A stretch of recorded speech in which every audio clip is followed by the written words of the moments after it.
Please welcome Jonathan Stull, Head of Business Development of Flipboard. Thank you. All right, let's try this quicker here. All right, thanks for having me. It's good to be here to talk. Obviously, you hear a lot of different lessons from different people. I'm sure some of them overlapping, and then we'll get a chance at the end to sort of see where they maybe differ or different opinions about it as well, which is just always good to hear different people's perspectives on operating in China, because it is such a unique place to operate in.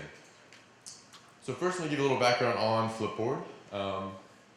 So Flipboard is the best place for all your passions and interests. So we do offer a great news environment as well, but we see, and I'll come to this a little bit later around China, but really Flipboard is the place where people interact with the things they're most passionate about. And sometimes that's news, but oftentimes it's food, it's travel, it's fashion, and these lifestyle content areas are really where people spend a good bit of their time. That's what we focus on. And so just a little bit of the background of where Flipboard came from. So Mike McHugh, our founder, is really thought deeply about a lot of this around reinventing how content played on the web. And the first idea was, look, we have this amazing piece of content like this is a store in a luxury car, and ideally you'd be able to see these beautiful full bleed images, and the content would be primary. But as the internet developed, as the web developed, you started to add on different elements to it. I guess the PDF did not play with the beautiful animations we had, but effectively what happens is that the content gets overwhelmed by the different elements on top, from having navigation bars and otherwise, until when in a PDF form it comes into a very small aspect. So we have to imagine this in your mind, that you can see on top you have all sorts of other types of navigation elements, from the web bar to the actual site's navigation to the different advertisements. And what you're left with is a really uncompelling sort of visual element that doesn't represent the brand, the publisher's brand, the advertiser's brand, or the user experience. And what we wanted to, and you see actually that same thing on mobile, where you have great, amazing content from the world's best publishers, but it's overwhelmed by pop-up ads or ads that don't load, or different elements that are trying to get you to download the app or otherwise. So the goal of Flipboard is to, one of them is to bring the world's best content, but also make it present in a way that's beautiful and compelling, and that marries the best content with the best advertising. So let's see if this also plays well. So what we've done is we've taken all the content, and also not just to optimize it for big desktop, but the innovation really first was optimizing for tablets, and then now optimizing for the phone. And so you see our ability, and one of the things we focus on is great content displayed beautifully. So on the left is this big full bleed photo that you can get from, if you're interested in something like the history of flight.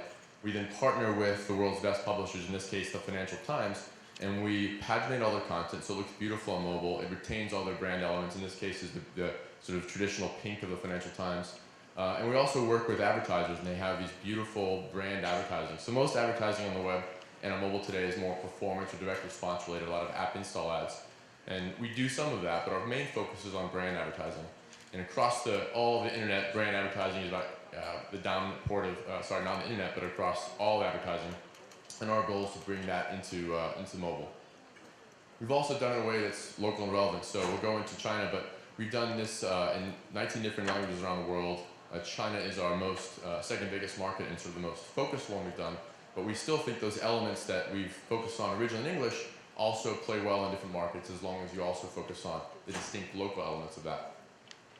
So we have this, as we said, we work with best publishers around the world, and a lot of them also in China who are unique and specific to China. We have about 8,000 globally, and then in China we have a couple hundred, and 40 of them we have these pagination advertising deals with.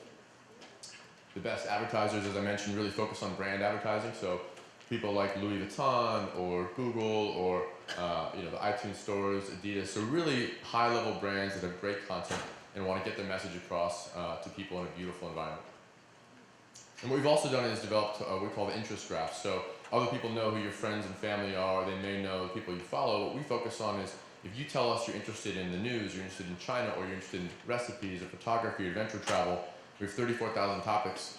We can then bring you the content from around the world that's best and most suited to you. So we really developed this idea of understanding what you're interested and passionate about. And then we allow users to bring those into user-curated magazines. So if you are really interested in Chinese startups. There are actually hundreds of user-curated magazines on Chinese startups. Or you may be interested in Steve Jobs speeches, or Guide to Geek Weddings, where you can buy Star Wars themed cufflinks. You can do all of this, and bring out your passions in a great way in Flipboard. So we took all of that and we launched in China at the end of 2011 on the iPad, and then iPhone in 2012. So we've been there about 3 years now.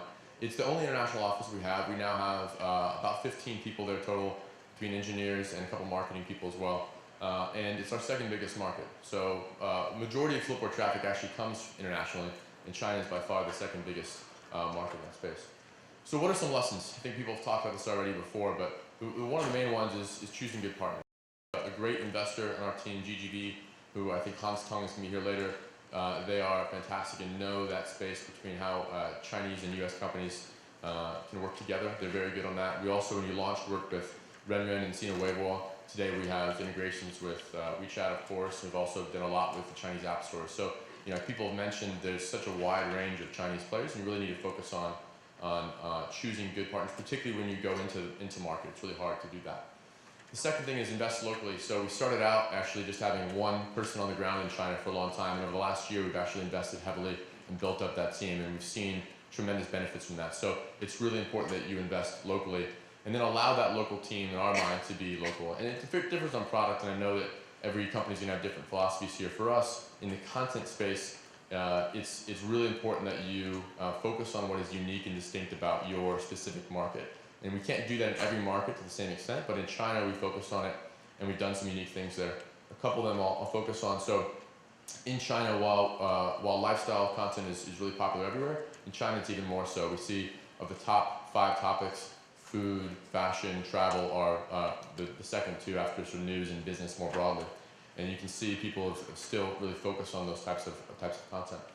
Secondly, we've allowed our team to launch some China-only features that we've then are working to adapt into our local products or global products as well. So this is a good example of one where Flipboards actually are in general, we consider ourselves a premium product with a great experience. In China, I think in a relative basis to the competition, we're even more so. And so our niche there is being at a high end, very premium. And so there, and also having global content, which is our competitors don't have. We actually do have access to Vanity Fair and FT and Harvard Business Review and all this great global content. So there our team focused on a feature that actually accentuated this and said, what are the top 5 stories in the US? What are the top 5 stories around the world that are not in China? And so people would then be able to subscribe to this top 5 feature. And it's actually done really well. It's really compelling, and we're thinking about bringing that to the rest of our markets as well. And then a good example of this as well, we were pretty late to this game, but our marketing team there is really focused on creating a local brand. And so in this case, we've just recently running a contest to pick a local name for Flipboard. I know others have done this as well, and it makes sense. And we'll be announcing that shortly. So all of this, I think, when we actually really started investing in a local team there, we were prominent and it started the market there. I think others caught up, and then you've seen over the last year us really significant growth over the last year in that space, which is really compelling. So again, I think I'm running out of time here, and I think it's been good to lay this out. But for us, really the most important thing is choosing your partners wisely. It's obviously a long and deep topic to go into, but it's really important to do that. Over time, we learn to really invest locally and build up that local team, and then find the right balance of giving that local team a lot of flexibility to think about what's unique for China and what you can expand more broadly. So thank you very much.